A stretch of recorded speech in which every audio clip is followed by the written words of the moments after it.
Hello po sa inyong lahat mga ka-crypto. Ako po si Pinoy Crypto Trader at sa video na ito ay atin pong pag-uusapan ang tungkol dito kay Bitcoin, kung saan ang sabi po rito ay 95% of Bitcoin holders in profit as BTC hits $57,416. Kaya yan, nung inakyat po ni Bitcoin ang presyong $57,416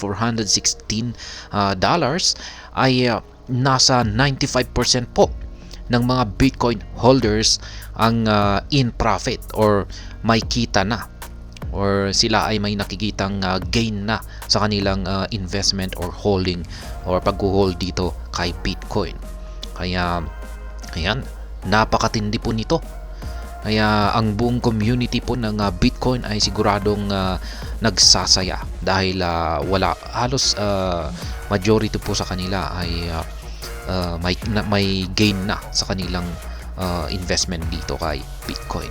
Kaya ayan, bago po tayo magpatuloy ay nais ko lamang po munang bigyang linaw ang aking disclaimer kung saan ang nilalaman po ng video na ito ay hindi po ito isang financial advice.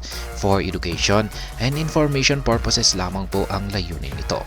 Maliban po dito ay nais ko na rin pong magbigay babala na wala pong kahit anumang group chat ang Pinoy Crypto Trader. At ayan, sabi rito ay 95% of Bitcoin wallets now profitable. Yan. Kasi nakikita po natin yung mga addresses. Meron po tayong tinatawag na explorer or scanner kung saan ay nakikita natin yung lahat ng mga addresses ni Bitcoin. At ayan, meron pong isang platform dito ang siyang yan, may system po siya para i-check yan yung karamihan ng yung kalagayan ng mga addresses na ito. At ayan na nga, yan po ay walang iba kundi si Into the Block. At ayon po sa kanilang datos na nakolekta ay 95% ng mga Bitcoin wallets ay profitable na. Kaya ganyan po katindi itong si Bitcoin, ang ipinapakitang performance ngayon ni Bitcoin. Yan. Binibigyan na po niya ng reward ang mga holders ng gain. Ayan, or may kita na po silang lahat. At ayan, ang dagdag pa rito ay it added that this level of profitable addresses has not been seen since the peak of the 2021 bull market. Kaya ayan, kakaiba daw po yung bilang ng mga profitable na wallet dito kay Bitcoin. Kasi nitong nakalipas po na taong 2021, ito po yung nakalipas na bull market. Yan, kung saan ay matindi rin yung mga naging performance ng mga cryptocurrencies dito. Kasama po itong si Bitcoin. Pero wala po sa ganito na antas yung bilang ng mga addresses na umaabot ng or halos majority ng mga addresses ay may kita na kay Bitcoin. Kaya ayan, ngayon lamang daw po ito nangyari sa kauna-unahang pagkakataon. Kaya ayan, ito po yung actual na tweet niya ng Into the Block. 95% of Bitcoin addresses are now in profit. The last time we saw this level of profitable addresses was during the peak of the 2021 bull market with prices over $60,000. Kaya ito po yung screenshot ng Into the Block. Ayan, sa kanilang datos. Holders making money at current price. Ayan, 95%. Ito po yung may kita na. Tapos yung 5% ay break even po yan. Ayan, yung kulay gray. At yung talo ay 0%. Ibig sabihin ay wala pong talo. Ayan, walang talo na holders ni Bitcoin. Yung 5% na ito ay break even po yan.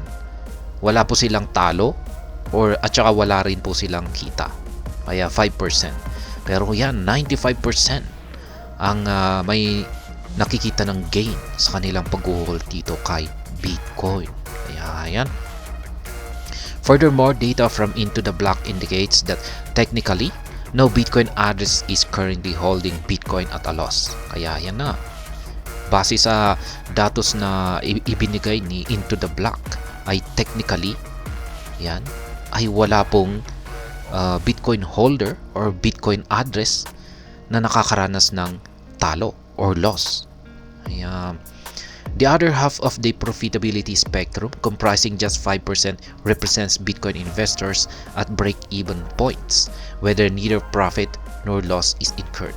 Kaya yan naman po. Ganyan na rin yung aking pinaliwanag dito kanina. Itong 5% na ito ay break-even po ito. Wala po silang talo at saka wala rin po silang panalo. Kaya ayan. Malamang ay bagong bukas lamang ito. Kaya ganyan.